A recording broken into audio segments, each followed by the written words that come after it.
स्कूलों व कॉलेजों में हिजाब की इजाज़त देने वाले हुकूमती फैसले के खिलाफ आज बजरंग दल के कारकुनों ने शिमोगा ज़िला पंचायत की इमारत पर मार्च करते हुए घेराव करने की कोशिश की है।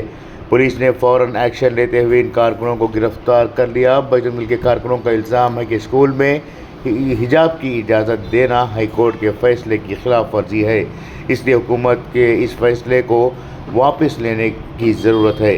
उन्होंने हुकूमत के इस फैसले को वापस लेने का मुतालबा करते हुए ज़िला पंचायत की तरफ बढ़ने लगे। ये मुजाहरा बजरंग दल के ज़िलाई सदर राजेश गौड़ा की क़ियादत में किया गया। पुलिस ने भारी नफरी के साथ सूरत हाल को कंट्रोल किया और मुजाहिरीन को रोकते हुए उन्हें हिरासत में ले लिया।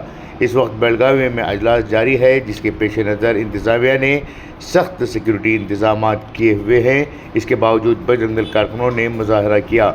पुलिस ने फौरी तौर पर कार्रवाई करते हुए मुजाहिरीन को गिरफ्तार किया और सूरत हाल को संभाला। गौरतलब बात है कि आज ज़िला पंचायत के अब्दुल नज़ीर हॉल के अंदर रियासती वज़ीर बराए सानवी तालीम मधु बंगारप्पा की सदारत में खुसूसी नशिस्त का इनेकाद किया गया था, जिसमें मुख्तलिफ उमूर पर बातचीत की गई। ब्यूरो रिपोर्ट, इनकलाब न्यूज़, शिमोगा। ದೇಶ ವಿರೋಧಿ ಶಕ್ತಿಗಳು ಧರ್ಮ ವಿರೋಧಿ ಶಕ್ತಿಗಳು ಜೈ ಜೈ ಶ್ರೀರಾಮ್ ಹರಲಿ ಹರಲಿ ಹರಿಹರಾಡಲಿ ಹಸರಿ ಧ್ವಜಗಳು ಸಾವಿರ ಕೇಸರಿ ಧ್ವಜಗಳು ಅದು ಕಂಡು ಎದುರೇ ನಡಗಲಿ ದೇಶಕ್ಕಾಗಿ ಬಾಳದ ಬದುಕು ದೇಶಕ್ಕಾಗಿ ಬಾಳದ ಬದುಕು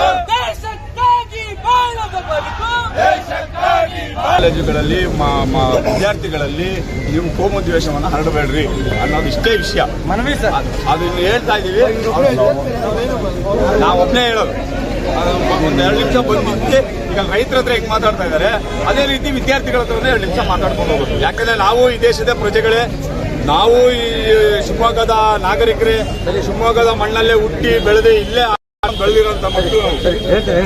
ಬೆಲೆ ಕೊಡಲ್ಲ ಅನ್ನೋದಾದ್ರೆ ನೀವು ಮುಸಲ್ಮಾನರನ್ನೇ ನೀವು ಹೋರಾಟ ಮಾಡ್ಕೊಂಡು ಇರೋದಾದ್ರೆ ನಾವು ಬಜರಂಗ ದಳ ಇದಕ್ಕೆ ಉಗ್ರವಾದ ಹೋರಾಟ ಮಾಡಬೇಕಾಗತ್ತೆ.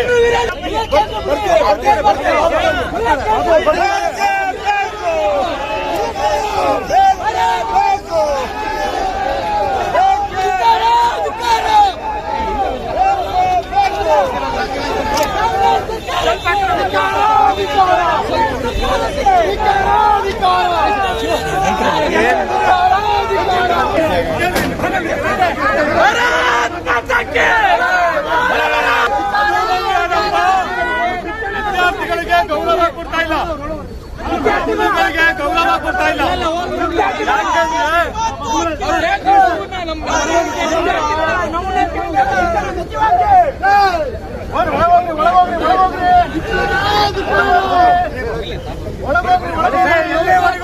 ಸಮಾಧಾನ ಮಾಡ್ತೀರಾ ನೀವು?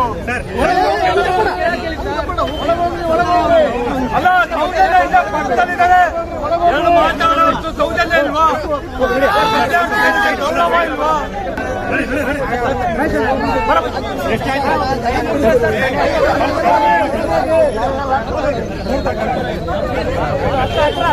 ವಿರೋಧಿ ಸರ್ಕಾರಕ್ಕೆ